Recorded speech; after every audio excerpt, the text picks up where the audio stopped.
नमस्कार, आप देख रहे हैं अनादि टीवी। मैं हूं आपके साथ अभिषेक भट्टाचार्य। मध्य प्रदेश में आखिरी चरण यानी कि चौथे चरण की 8 सीटों पर मतदान शांतिपूर्ण तरीके से समाप्त हो चुका है। ईवीएम में 74 प्रत्याशियों की किस्मत कैद हो चुकी है। मतदान को लेकर लोगों में इस बार ज्यादा उत्साह देखा गया। बीते 3 चरणों के मुकाबले आपको बता दें कि सबसे ज्यादा मतदान देवास सीट पर हुआ तो सबसे कम इंदौर में रहा। हालांकि वोटिंग का बदला हुआ ये ट्रेंड क्या इशारा कर रहा है, ये भी समझने की जरूरत है। बीजेपी और कांग्रेस के प्रत्याशी आमने सामने हैं, इनके अपने अपने दावे हैं और इन दावों में कितना दम है ये भी जानेंगे। तो चलिए मिलवाते हैं पैनल से जिनके साथ आज हम चर्चा करेंगे। हमारे साथ जुड़ रहे बीजेपी नेता योगेश गुप्ता, कांग्रेस से हिमानी सिंह और वरिष्ठ पत्रकार अजय वोकिल हमारे साथ है। आप तीनों मेहमानों का बहुत बहुत स्वागत है। तो सबसे पहले मैं आप ही के पास आना चाहूँगा अजय वोकिल जी, क्योंकि 2014 में बीजेपी 27 सीटें जीतती है, 19 में 28 सीटों पर आ जाती है। इस बार चलिए लगता है कुछ तकनीकी समस्या है। जब वकील हमारे साथ जुड़े नहीं है, थोड़ी देर में जुड़ रहे हैं, उनसे सवाल करेंगे। तो मैं आना चाहूँगा योगेश जी के पास। योगेश जी, जब शुरुआती चरणों में मतदान था, सबसे ज़्यादा ज़बरदस्त उत्साह कह सकते हैं, एक्साइटमेंट बीजेपी में देखने को मिला था। लेकिन जैसे जैसे अलग अलग चरणों में मतदान हुए और जिस तरह से वोट प्रतिशत घटता रहा पिछली बार के मुकाबले, कहीं ना कहीं बीजेपी की चिंताएं बढ़ी हैं। आज चौथे चरण का मतदान हुआ है, ज़्यादातर सीटों पर ठीक ठाक स्थिति है, लेकिन फिर भी इंदौर में वोट प्रतिशत गिरा है। क्या है आपका आकलन इसमें? देखिए अभिषेक जी, प्रथम 2 चरण में जो मतदान का प्रतिशत थोड़ा सा कम गया था, अपेक्षा के अनुरूप नहीं था। उसके रीजंस भी आए थे प्रमुख समाचार माध्यम पत्रों के माध्यम से कि शादियां बहुत थी और गर्मी भी तीव्रता पे थी। लेकिन उसके बाद माननीय चुनाव आयोग ने, सभी राजनीतिक दलों ने, सभी सामाजिक संगठनों ने, स्वयंसेवी संस्थाओं ने जिस प्रकार अधिक से अधिक मतदान करने के लिए मतदाताओं से करबद्ध अनुरोध किया, चुनाव आयोग ने मत प्रतिशत को बढ़ाने के लिए जो प्रोत्साहन रखे, निश्चित रूप से उससे तृतीय चरण में भी मत का प्रतिशत बढ़ा। और आज जो 8 सीटों पर मध्य प्रदेश में चुनाव हुआ,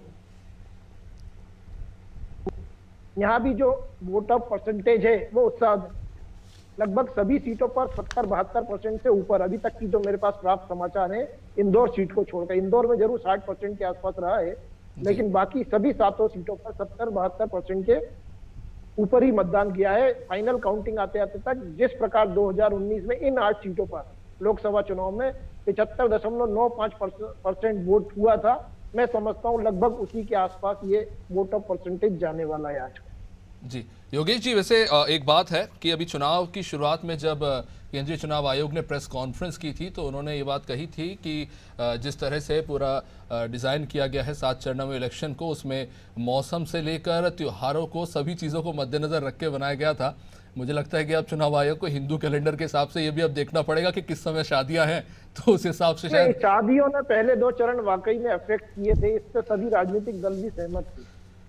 जी, क्योंकि इस पर काफ़ी ज़्यादा सहमति भी देखने को मिली है कहीं ना कहीं कांग्रेस और बीजेपी के प्रवक्ताओं के बीच में। खैर, मैं कांग्रेस के पास भी आना चाहूँगा, क्योंकि जाहिर तौर पर हिमानी जी शुरुआत में कह सकते हैं कि काफ़ी ज़्यादा प्रभाव देखने को मिल रहा था। कहीं ना कहीं लग रहा था कि बीजेपी काफ़ी स्ट्रॉन्ग पोजीशन में है, लेकिन वोट प्रतिशत गिरा तो कांग्रेस के लिए थोड़ा कॉन्फिडेंस उन्हें गेन हुआ कि शायद जिस तरह के एक्साइटमेंट की उम्मीद की जा रही थी बीजेपी की तरफ से, वो नहीं दिख रहा। बीजेपी उसे एक पॉजिटिव साइन के रूप में देख रही थी। अब चौथे चरण के मतदान आज संपन्न हो चुके हैं, क्या कहेंगे इस पर?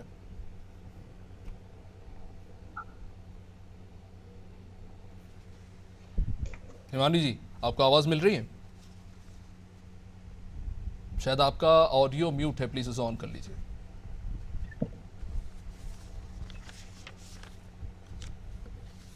चलिए, लगता है हिमानी जी से संपर्क जोड़ने की फिर से प्रयास करना पड़ेगा, कुछ टेक्निकल समस्या है।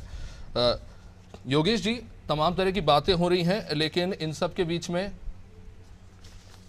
योगेश जी तमाम तरह की बातें हो रही हैं, लेकिन आज सुमित्रा महाजन जी का एक बयान आया है जिसको लेकर काफ़ी चर्चा हो रही है कि कहीं एक तरफ आपके पार्टी के दूसरे नेता ये कह रहे हैं कि कांग्रेस के जो नेता और प्रत्याशी है वही नहीं है, उन्हीं वही सिक्का खोटा है, वही विश्वास योग्य नहीं है और वो हार मान चुके हैं, इसलिए वो टिकट छोड़ छोड़ के आपकी पार्टी में शामिल हो रहे हैं। लेकिन सुमित्रा महाजन जी ये कह रही हैं कि कहीं ना कहीं ये चीज़ हुई है कि आपकी पार्टी में जो लोग मेहनत करते हैं उनकी बजाय जो इंस्टेंट सफलता चाहते हैं उन लोगों को प्राथमिकता दे दी जाती है। ये ठीक नहीं? नहीं, देखिए अभिषेक जी, भारतीय जनता पार्टी एक कैडर बेस्ड संगठन है और इस संगठन की एक विशेषता है कि केंद्रीय नेतृत्व के माध्यम से जो भी दिशा निर्देश जारी होते हैं उसका प्रदेश स्तर पर अक्षर अक्षर पालन किया जाता है जी। और सुमित्रा महाजन जो ताई जी हैं, उन्होंने इंदौर शहर का बड़े लंबे समय तक प्रतिनिधित्व किया है, काफी वरिष्ठ राजनेता हैं, तो उनके बयान का ये अर्थ तो मैं कतई नहीं निकाल सकता कि अब जो ऊर्जावान नेता हैं और जो पार्टी में बिना किसी शर्त के आ रहे हैं, खास तौर से कांग्रेस के नेतृत्व से दुखी होकर, खास तौर से कांग्रेस मुक्त होती प्रदेश से और नजर आ रही है जिन लोगों को, और कांग्रेस का जो राष्ट्रीय नेतृत्व है वो बहुसंख्यक वर्ग की भावनाओं को निरंतर आहत कर रहा है। इन सब चीजों से दुखी होकर लगभग 2.5 लाख लोगों से ज्यादा कांग्रेसियों ने भारतीय जनता पार्टी का दामन थामा है। उसमें से कुछ ऐसे वरिष्ठ राजनेताओं ने पार्टी छोड़ी है जिन्होंने कांग्रेस के निर्माण में, नव निर्माण में अपना अथक योगदान भी दिया था। तो चिंतन मनन करना चाहिए कांग्रेस के राष्ट्रीय नेतृत्व को, उनके युवराज को, कि क्या कारण है। अब इनके बड़बोले जो प्रदेश अध्यक्ष हैं 4 दिन पहले तक नोटा दबाने को रिकमेंड कर रहे थे इंदौर में, अभी आज और कल से 2 दिन से वो नोटा के ऊपर से गायब हो गए और गोल मोल बात करके इंदौर की जनता को भ्रमित करने का प्रयास किया। दिन भर प्रमोद योगी जी, एक सवाल ये उठ रहा है कि 3 दशक से ज्यादा समय से इंदौर की सीट पर बीजेपी काबिज है, सबसे स्ट्रॉन्गेस्ट सीट है आपकी, यहाँ पर इस तरह से करने की जरूरत क्यों पड़ी? एक सवाल है, क्योंकि पार्टी के नेताओं के भी इस तरह के बयान आ रहे हैं और कहीं ना कहीं आज भले ही आप आलोचना कर रहे हो कि कांग्रेस के जो नेता हैं वो नोटा का बटन दबाने की बात कर रहे हैं जिसे आप लोकतंत्र के लिए हितकारी नहीं मान रहे, लेकिन इस स्थिति में पहुंचाने के लिए कहीं ना कहीं बीजेपी भी जिम्मेदार है। नहीं, बिल्कुल आपकी बात से इत्तेफाक इसलिए नहीं रखता हूँ कि भारतीय जनता पार्टी ने अक्षय बम जी से संपर्क नहीं किया जी। अक्षय बम जी के टिकट से पहले एआईसीसी ने प्रदेश अध्यक्ष जीतू पटवारी जी को यह दिशा निर्देश किए थे कि आप इंदौर लोकसभा क्षेत्र से चुनाव लड़ेंगे, लेकिन 2-2.5 महीने पहले जीतू भाई राऊ क्षेत्र से बुरी तरह पराजित हुए थे। पराजय का भाव उनके चेहरे पर स्पष्ट नजर आ रहा था और पराजय के भय से उन्होंने चुनाव लड़ने से स्वयं ही इनकार नहीं कर दिया। वरन एक और वरिष्ठ राजनेता कांग्रेस के हैं जिनका निमाड़ क्षेत्र में भारी भरकम प्रभाव है, अरुण यादव जी, उन्होंने भी खरगोन और खंडवा दोनों सीटों से चुनाव लड़ने से इनकार कर दिया। तो जब ये इनके नेता ही खुद अंतरात्मा से कहते हैं ना, मन के हारे हारे मन के जीते जीत, तो जो मन से पराजित हो चुके हैं, और अक्षय बम जी ने तो और भी आरोप लगाए थे पार्टी छोड़ते समय कि मुझे कांग्रेस के राष्ट्रीय नेतृत्व में एक भी सभा इंदौर के लिए नहीं दी, कार्यकर्ताओं का अभाव है, प्रचार सामग्री नहीं मिल रही है, मेरे साथ काम करने वाले लोग नहीं है, इतनी बड़ी लोकसभा सीट है इंदौर की और उस हिसाब से मैं मैनेजमेंट नहीं कर पा रहा हूँ। और वहीं इनका जो डमी कैंडिडेट था वो उसका पर्चा 2-3 दिन पहले खारिज हो गया। अब आप स्वयं अंदाज लगाएं कि 125 साल पुरानी पार्टी है और उनके कैंडिडेटों के पर्चे खारिज हो रहे हैं, नामांकन वापस ले रहे हैं। यही काम हुआ था खजुराहो में जी। खजुराहो संसदीय सीट से कांग्रेस ने अपना तो प्रत्याशी पहले ही हटा दिया था, कोई लड़ने को ही तैयार नहीं था हमारे यशस्वी अध्यक्ष के अगेंस्ट। सपा को सीट दी तो उनके नामांकन फॉर्म जमा किसने किए, भरे किसने? कांग्रेस के वरिष्ठ वकीलों की फौज ने। अब आप स्वयं अंदाज लगा सकते हैं कि किसी फॉर्म में हस्ताक्षर नहीं हो तो इसमें भारतीय जनता पार्टी का क्या? ठीक है, जवाब इस पे जरूर लेंगे। कांग्रेस से हमारे साथ वरिष्ठ पत्रकार अजय वकील जी जुड़े हुए हैं। अगर आप काम नहीं करेंगे और आचार संहिता के विरुद्ध जाएंगे तो कानून अपना काम करेगा। ठीक है, जवाब लेंगे इस पे कांग्रेस से। उससे पहले वरिष्ठ पत्रकार अजय वकील जी हमारे साथ जुड़ चुके हैं। अजय जी, कितना फर्क देख रहे हैं? चौथे चरण का मतदान आज संपन्न हो चुका है और कहीं ना कहीं वोट प्रतिशत में थोड़ा सुधार जरूर देखने को मिला है। इस पर सवाल मेरा ये है कि 2 दशक में 14 से लेकर 19 के बाद आज जो 24 का चुनाव हुआ है, क्योंकि एक तरफ हम देख रहे हैं कि मध्य प्रदेश में नेतृत्व बदला है, मोहन यादव मुख्यमंत्री है, एक नई लीडरशिप जनरेट की जा रही है। दूसरी तरफ कांग्रेस में जीतू पटवारी अध्यक्ष बनाए गए हैं और ऐसे में क्या देख रहे हैं कि कहीं ना कहीं ये दोनों के ही नेतृत्व की ये परीक्षा है ये लोकसभा चुनाव में, जिसके पास ज़्यादा सीटें आती है, वोट प्रतिशत में फर्क आता है। निश्चित रूप से आपने जैसा कहा कि दोनों ही पार्टियों में नए लोगों के हाथ में नेतृत्व है, चाहे भाजपा हो चाहे कांग्रेस हो, और नए नेतृत्व की अगुवाई में ही ये दोनों चुनाव लोकसभा का हो रहा है। तो दोनों की नेतृत्व क्षमता की परीक्षा तो इसमें है ही, इसमें तो कोई बुराई है ही नहीं। बल्कि चुनौती बीजेपी के जो नेता हैं और मध्य प्रदेश के मुख्यमंत्री हैं डॉक्टर मोहन यादव, उनके सामने बड़ी चुनौती ये है कि वो 29वीं सीट भी जीत पाते हैं कि जीत पाते। अगर वो नहीं जीत पाएंगे तो ये उनके खाते में जो है माइनस मार्किंग होगी। दूसरी तरफ कांग्रेस के लिए खोने के लिए ज्यादा कुछ है नहीं। जीतू पटवारी और जो नया नेतृत्व मंगू संघार का है, वो अगर 1 से 2 सीटें बढ़ा लेते हैं तो ये उनके प्लस में जाएगा। तो चुनौती बीजेपी के सामने ज्यादा बड़ी है बजाय कांग्रेस के। और ये भी हो सकता है कि सारी सीटें भी कांग्रेस हार जाए तो भी मुझे आश्चर्य नहीं होगा, क्योंकि अगर अंडर करंट है तो। लेकिन फिर भी तो तुलनात्मक रूप से छिंदवाड़ा सीट जीतना मोहन यादव के लिए बड़ी चुनौती है। हालांकि वो कह रहे हैं कि हम लोग जीत रहे हैं, लेकिन आपको परिणाम पता चलेगा कि वास्तव में जीतते ही जीतते या कमलनाथ फिर अपने जो है वो मैनेजमेंट में सफल हो जाते हैं।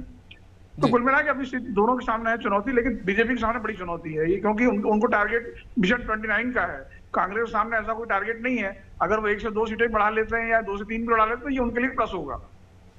अच्छा जी, लेकिन नेतृत्व को लेकर तो पहले से अगर हम बात करें कांग्रेस पे सवाल उठ रहे हैं, क्योंकि अगर हम देखें अभी लोकसभा चुनाव में मध्य प्रदेश में सीटें गेन करने की बात जीतू पटवारी कर रहे हैं, लेकिन आप चुनावी प्रक्रिया के दौरान अपने 3 विधायक खो देते हैं। कमलेश शाह, निर्मला सप्रे, रामनिवास रावत पार्टी छोड़ देते हैं, तो आप 3 विधायक गंवा चुके।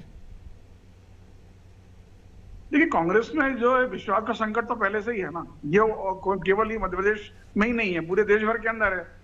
जी। तमाम न्याय और गारंटियों के बावजूद कांग्रेस के अंदर भीतर जो है कांग्रेस नेतृत्व विश्वास पैदा नहीं कर पा रहा। ये बड़ा विरोधाभास है कि देश को तो एक तरफ आप जो है गारंटी दे रहे हैं और न्याय दिलाने की बात कर रहे हैं, और कांग्रेस के अंदर ही जो है कांग्रेसियों को नहीं लग रहा है कि उनको कोई न्याय मिल रहा है, गारंटी मिल रही है। तो निश्चित रूप से इसके लिए कांग्रेस नेतृत्व ही दोषी है, संगठन दोषी है इसके अंदर। तो उसका तो कोई कुछ कर नहीं सकता है। बीजेपी को बैठे बैठा है, उनके भाग से चीखा टूट रहा है, तो उसका फायदा उठा रहे हैं, और कोई भी राजनीतिक पार्टी उसका फायदा उठाएगी, बीजेपी भी उठा रही है। तो ये तो कांग्रेस को सोचना है कि दरअसल ऐसी स्थिति क्यों बन रही है। तो सवाल है कि अगर जो कांग्रेसियों में विश्वास नहीं तो जनता में विश्वास कितना पैदा होगा, ये बड़ा सवाल है। उसके बाद भी अगर वो दावे कर रहे हैं कि हम 10-12 सीटें जीत रहे हैं, तो मेरे ख्याल से अतिशयोक्ति ज्यादा है बजाय व्यावहारिक बात। ठीक है, जवाब ले लेते हैं हिमानी जी। लगातार आरोप तो लगते रहे। हिमानी जी, आवाज पहुंच रही है आप तक? जी, लगातार बीजेपी जरूर सवाल उठाती रही है कांग्रेस के नए नेतृत्व को लेकर, और हाल की जो कुछ घटनाएं हुई प्रथम चरण के चुनाव से पहले, उसको लेकर कहीं ना कहीं सवाल जरूर उठे। आज चौथे चरण का मतदान समाप्त हो चुका है, वोट प्रतिशत में बढ़ोतरी हुई है। शुरुआती चरणों में भले ही वोट प्रतिशत कम था तो कांग्रेस इसे एक गुड साइन के तौर पर देख रही थी, लेकिन चौथे चरण तक आते आते स्थिति बेहतर हुई है, क्या कहेंगे? जो चुनाव की स्थिति बेहतर हुई है उससे हम सभी को प्रसन्नता है कि ये आखिर में जब वोट प्रतिशत बढ़ता है तो कहीं ना कहीं लोकतंत्र, स्वस्थ लोकतंत्र का परिचय होता है, और अच्छा है, बढ़ना चाहिए। और आगे के चरणों में जहां दूसरे मध्य प्रदेश के अलावा जहां बढ़ गए हैं उससे भी ज्यादा बढ़ना चाहिए। लेकिन अभी मैं जितनी सब बातें सुन रही थी उसमें मैं ये समझ रही थी कि विश्वास और इसकी कमी जो है, आप ये देखिए कि कई जगह ऐसे वीडियो सामने आए इत्तेफाक से, तो जैसे सामने आ रहे हैं जो निर्दलीय प्रत्याशी हैं वो कि हम पहुंचे नहीं और हमारा नामांकन हमारी तरफ से वापस करवा दिया गया, या फिर हमारे पर दबाव डाला गया, या 17 साल बाद किसी के ऊपर कानूनी धाराएं बढ़वा दी गई, या अचानक से ऐसा हो गया कि 125 साल पुरानी पार्टी के लोग आज से पहले कभी साइन करवाना नहीं भूलते थे अपने प्रत्याशियों से, अचानक वो सब भूलने लगे। तो जनता भी ये सब समझ रही है कि ये सब कुछ इत्तेफाक नहीं है। सूरत में जो हुआ कि सभी लोगों ने एक साथ, जो एक व्यक्ति का मन बदल सकता है, 2 का बदल सकता है, लेकिन ये जो षड्यंत्र पूर्ण राजनीति चल रही है, जनता भी इस चीज को समझ रही है। और बाकी सब बातों को अलग रखा जाए तो ये समझ ही रही है कि बीजेपी कहीं ना कहीं जनता के ऊपर और लोकतंत्र के ऊपर, चुनाव के ऊपर हावी होने की कोशिश कर रही है। तो हिमानी जी, अगर इंदौर में निर्दलीय प्रत्याशियों से ज्यादा नोटा को वोट मिलता है तो क्या कांग्रेस इसे अपनी एक मॉरल विक्ट्री मानेगी? मॉरल विक्ट्री ये आपकी, मेरी, लोकतंत्र की, इस देश की जनता की, सभी की होगी, क्योंकि मैं ऐसा मानती हूँ कि कांग्रेस पार्टी और भारतीय जनता पार्टी को अलग रख दिया जाए तो इस तरह की परंपरा किसी भी पार्टी की तरफ से आगे नहीं बढ़नी चाहिए कि इस तरह से प्रत्याशियों के नाम वापस ले लिए जाएं और जनता से चुनाव में चुनने का हक, जीते हारे कोई भी, लेकिन इस तरह की चीजें नहीं होनी चाहिए कि जनता को वोट देने का हक खत्म हो जाए। मैंने आज ऐसे ऐसे लोगों से जिन तक पहुंचना ना भारतीय जनता पार्टी के लोग वहां तक पहुंचे ना कांग्रेस के, लेकिन उनके मुंह पे भी नोटा का नाम था। भारतीय जनता पार्टी के वरिष्ठ लोग इसके बारे में बात कर रहे थे। सुमित्रा महाजन का वीडियो सभी ने देखा। आप देख सकते हैं कि जनता के भारतीय जनता पार्टी के कार्यकर्ताओं में इंदौर में इतनी निराशा है कि उनका मनोबल पूरी तरह डाउन हो चुका। आप बूथ पे जाके देखिए ना, भारतीय जनता पार्टी के लोगों में उत्साह नहीं था। तो ये आप ये मानिए कि लोकतंत्र के लिए खतरनाक है ये चीज। अगर नोटा के लिए वोट पड़ता है तो ये एक अच्छा संदेश जाएगा कि आगे से कोई भी पार्टी इस तरह की हरकत करने के बारे में नहीं सोचेगी और इन चीजों को बढ़ावा तो नहीं मिलेगा। जाहिर तौर पर एक और सवाल ईमानी जी, क्योंकि बातें हो रही हैं कि 29 में से कांग्रेस कितनी सीटें जीतेंगी। आपकी पार्टी के बड़े नेता दावा कर रहे हैं आधी सीटों पर आप जीतेंगे, जबकि 29 में से 2 सीटों पर तो पहले ही आप जंग हार चुके हैं, इंदौर और खजुराहो। 27 में से कितनी सीटों पर कांग्रेस अपने आप को स्ट्रांग मान रही है? 12 से 13 सीट ऐसी हैं जो कांग्रेस के पाले में आने वाली हैं। लेकिन कुछ समय पहले तक ऐसा लग रहा था, लेकिन आज उज्जैन और देवयास में भी अप्रत्याशित रिजल्ट देखने को मिले हैं। और ईमानी जी, क्योंकि मध्य प्रदेश के 3 दशकों में इस तरह का रिजल्ट नहीं आया। जब आप कांग्रेस सबसे ज्यादा मजबूत हुआ करती थी तब भी मध्य प्रदेश में आपके पास इस तरह के आंकड़े नहीं थे। अब क्यों कॉन्फिडेंस है इतना?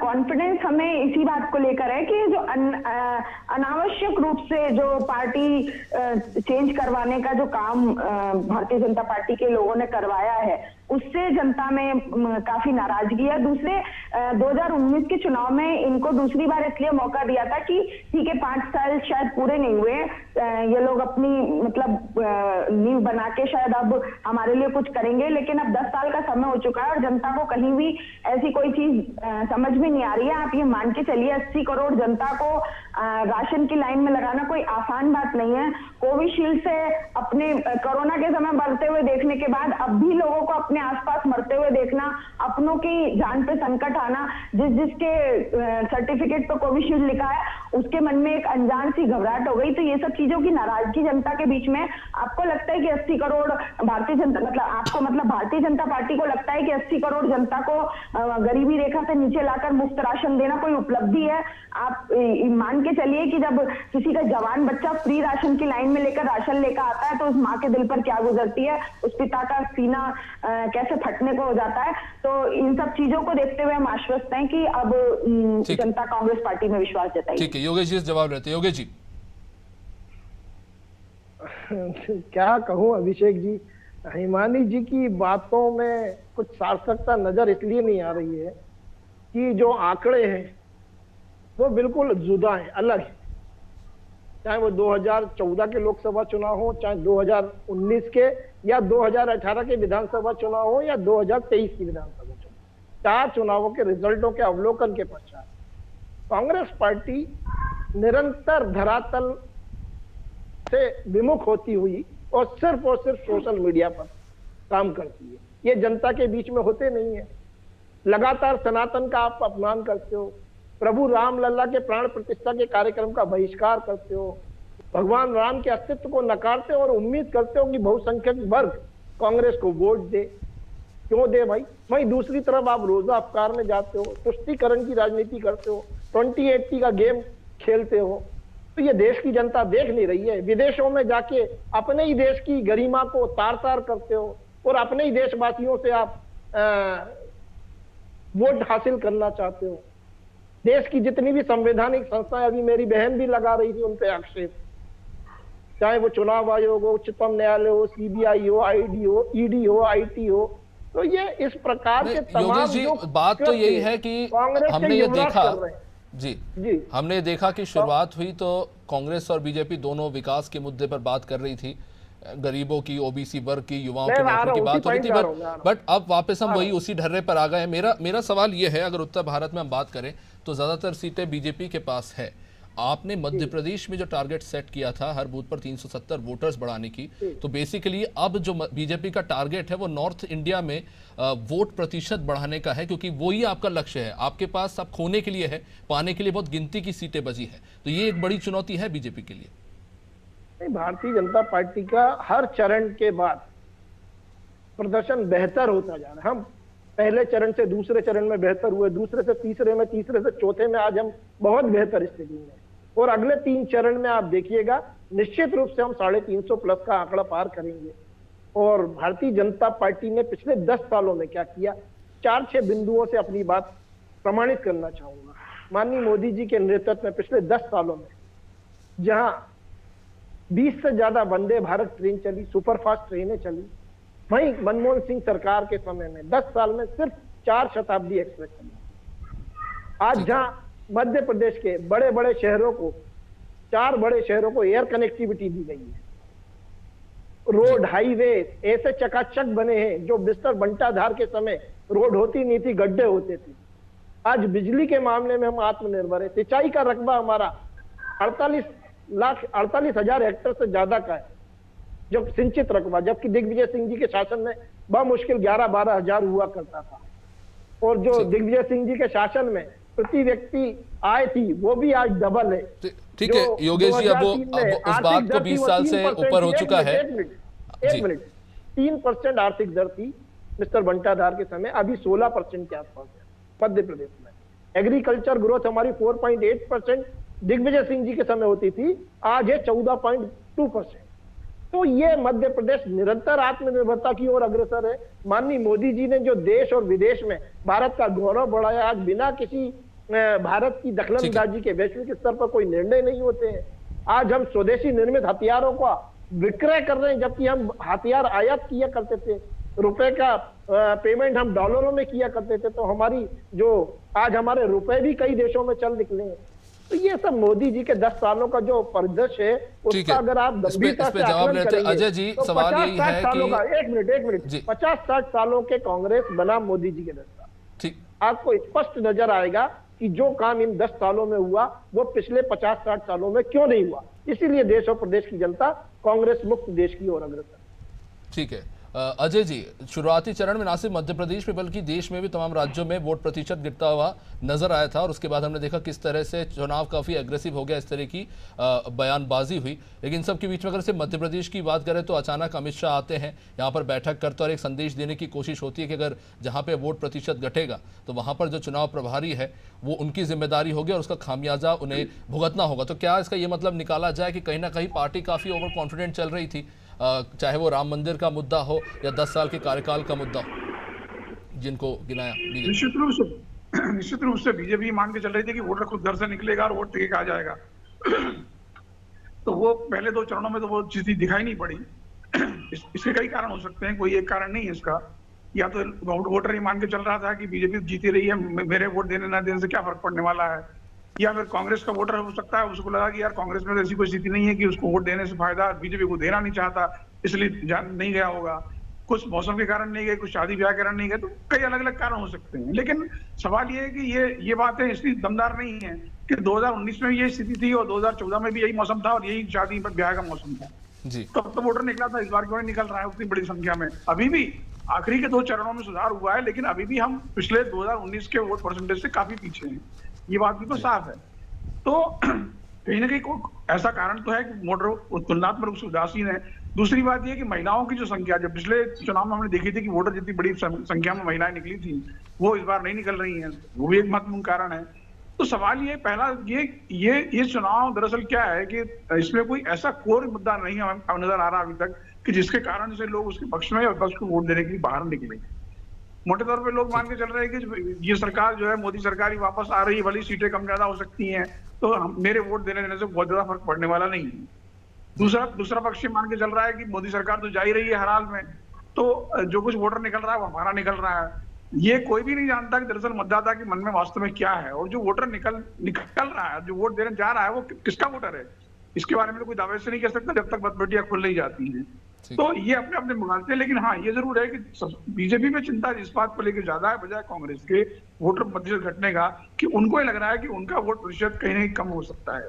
वो हारेंगे जीतेंगे अलग मुद्दा है, अगर जीत का मार्जिन भी कम होता है बीजेपी का तो भी ये बीजेपी के लिए चिंता का विषय होना चाहिए। क्योंकि पिछले मध्य प्रदेश के जो अधिकांश सीटें हैं पिछले चुनाव में, सिर्फ 3 सीटों को, 2 सीटों को छोड़ करके बीजेपी 1 लाख, 2 लाख या 5-5 लाख तक से ये चुनाव जीती है जी।